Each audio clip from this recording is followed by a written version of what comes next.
Welcome to today's Explainer, everyone. Now, if you're gearing up for an upcoming English spelling test, you might be feeling a bit, well, overwhelmed. I get it. As a linguistics professor, I see students all the time who treat English spelling like this chaotic, frustrating list of random exceptions you just have to blindly memorize. But today, we're going to change that entirely. We're going to take those seemingly arbitrary rules and transform them into a logical, architectural structure. We're turning confusion into total clarity. Ready? Let's dive right in. Here is your definitive study checklist for today. We'll be hitting the building blocks of words, mastering plurals and Y endings, suffixes and double consonants, the tricky silent E, decoding I before E, and we'll wrap up with the professor's final spelling practice. Section 1, the building blocks of words. Let's look at the actual anatomy of language. To really understand spelling, we have to start with the phoneme.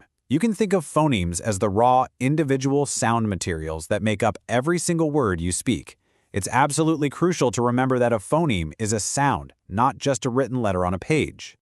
Okay, let's break down a super simple word like cat to see how this works in practice. You've got the k sound, the a sound, and the t sound. That's three distinct phonemes. But here's where it gets kind of interesting. A word like ship also has exactly three phonemes. Even though the sh is written with two letters, it makes just one single unit of sound. Let's test this real quick. How many phonemes do you think are in the word check? If you guess three, ch, e, and k, you hit the nail right on the head. Now, what happens when we attach those sounds together? We build our first meaningful foundations, the morpheme. While phonemes are purely sounds, a morpheme is the smallest unit of actual meaning. And this brilliantly illustrates how complex words are built. Just look at how we dissect a word like unbelievable. We have un, which means not. We have believe, meaning to accept as true, and able, meaning capable of being. That is three distinct chunks of meaning stacked together. Try it yourself with a word like reusable. You've got re, use, and able. So, this brings us to a core linguistic concept called the duality of structure. It shows how human language operates on two totally distinct levels. On the bottom level, we're dealing with completely meaningless individual sound blocks, our phonemes. But when we combine them, we jump up to the second level, creating highly meaningful structures like morphemes and complete words. Truly understanding this duality is going to be your absolute secret weapon for decoding spelling. Section 2, Mastering Plurals and Y Endings. Let's start shifting these structures around. All right, here's the spot where so many students lose points on spelling exams. When you're dealing with words ending in Y, you have to look at the letter immediately before it. It's the ultimate rule. Contrast the left and right sides here. If it's a vowel plus Y, like in toy or day, you literally just add an S. Easy, right? No structural changes needed. But if it's a consonant plus Y, like in city or carry, you must completely swap out that Y for IES, creating cities and carries. Always check the letter right before the Y. Another really common architectural shift happens with F and FE endings. Usually the rule is you drop the F and add VEs. So a leaf becomes leaves and a knife becomes knives. Simple enough. But listen up, here's a quick professor's warning. English loves its exceptions, and test writers love to test them. Words like roof and chief, they simply take an S to become roofs and chiefs. You're definitely going to want to memorize those exceptions. Section 3, suffixes and double consonants. Let's see what happens when we attach new blocks to the end of a word. Okay, let's talk about the famous doubling rule. This is a massive source of spelling mistakes when adding suffix endings. When you have a single-syllable word that ends in a consonant, vowel, consonant pattern, what we linguists call a CVC pattern, you've got to structurally reinforce it before adding a suffix like ing or ed. Take the word run, R-U-N, consonant, vowel, consonant. Therefore, we literally double that final N to make running. The same goes for stop becoming stopping or skip becoming skipped. Think about the word bat, CVC, right? So it becomes batted with a double T. But wait, hold everything. Major exception alert right here. The doubling rule absolutely does not apply if your base word ends in the letters W, X, Y, or sometimes R.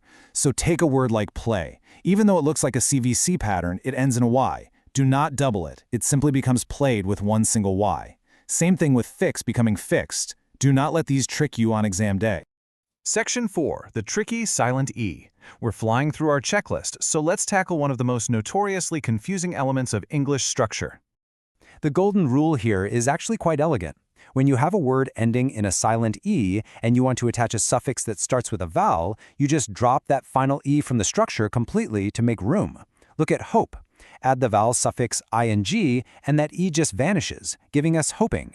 Add awis to fame, and it perfectly shifts to famous, dropping the E. However, to maintain structural integrity, there are specific times you have to keep that E.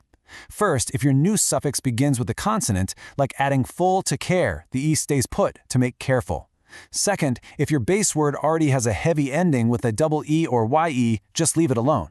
So C plus ing remains seeing, with both E's totally intact, and I plus ing remains eyeing. Section 5. Decoding I before E. As we get near the end of our checklist, we have to talk about a rhyme that has haunted spelling students forever. We all know this classic visual memory trick. I before E, except after C. And honestly, it's a fantastic mental anchor for remembering words like believe or receive. But as a professor, I gotta be straight with you. Language is an evolving human creation, and it's rarely as simple or mathematically perfect as a catchy rhyme. This table breaks down the actual reality of the rule. Column 1 is your standard I before E, like in believe or field. Column 2 is your except after C, where it flips to E before I, like in sealing or deceive.